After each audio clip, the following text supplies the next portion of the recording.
Greetings, pilots! We will tell you about the aircraft classes in World of Warplanes, about their features, effective usage, and role when operating in a flight with your comrades.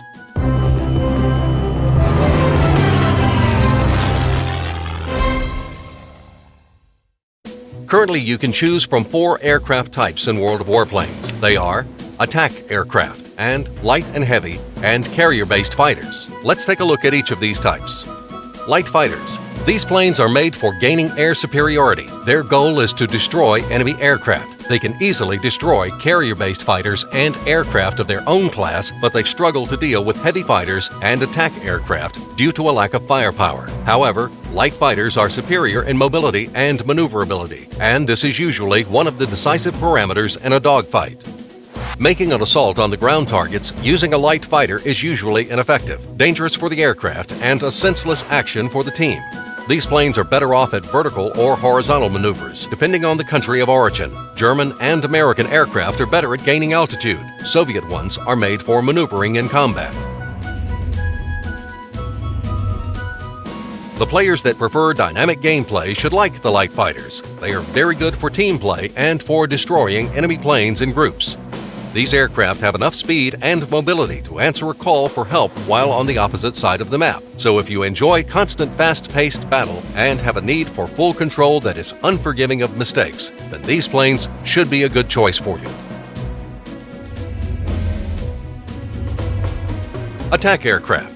Their parameters are directly opposite to those of light fighters. These are heavily armored planes with the highest durability and firepower of all types. However, their low speed and maneuverability makes it harder to utilize these features in air combat. The main goal of attack aircraft is the destruction of ground targets. They are best at surviving sustained AA gunfire. An ordinary fighter will take a long time and will lose at least half of its hit points when trying to destroy an AA gun. The attack aircraft will do this in a matter of seconds, receiving next to no damage. They are better suited for low-altitude flights than others. Whilst flying like this, the planes get a bonus to their camouflage, and their vulnerable belly gets covered. This is a needed advantage because attack aircraft are not a good class for dogfighting with other classes due to their lack of mobility.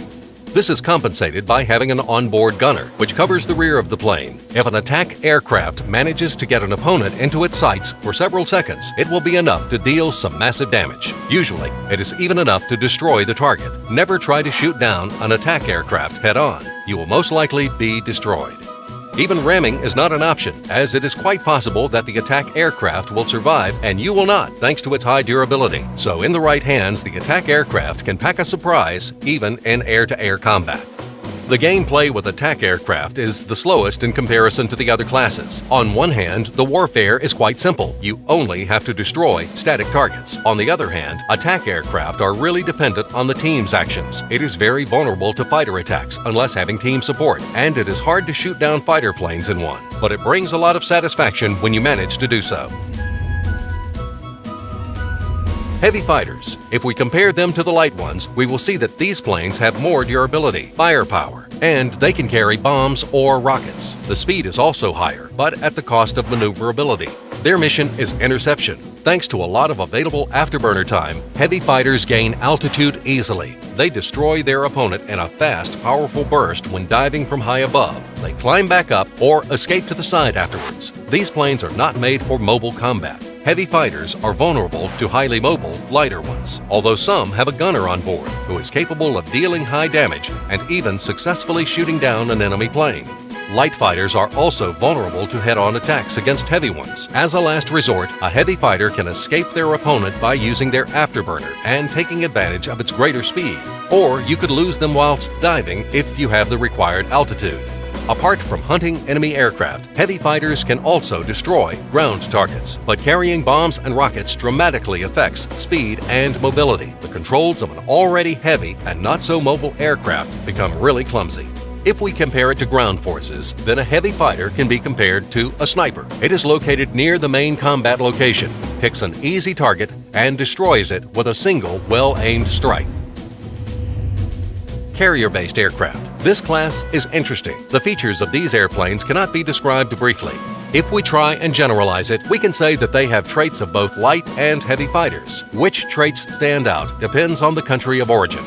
American carrier-based aircraft are closer to heavy fighters. They are heavily armed, have high durability, a long afterburner time, they gain altitude easily, and can lose an opponent during a dive. Japanese planes are more like light fighters. Their lack of durability is compensated by high maneuverability. They are unmatched in this field.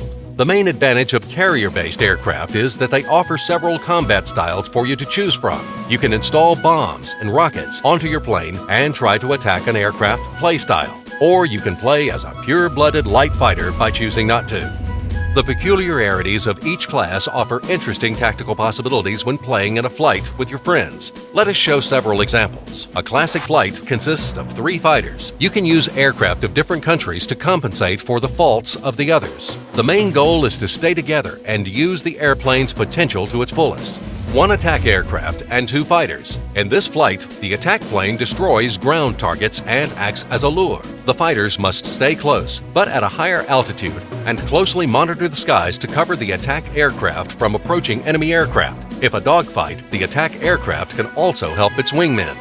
A flight of 1 heavy fighter and 2 Japanese carrier-based fighters. In this combination, the heavy fighter plays the role of bait and the main damage dealer at the same time. The Japanese can provide solid cover thanks to their high maneuverability. So while the carrier-based fighters distract the enemy, the heavy fighter can climb up safely, gaining the altitude necessary for a comfortable dive attack.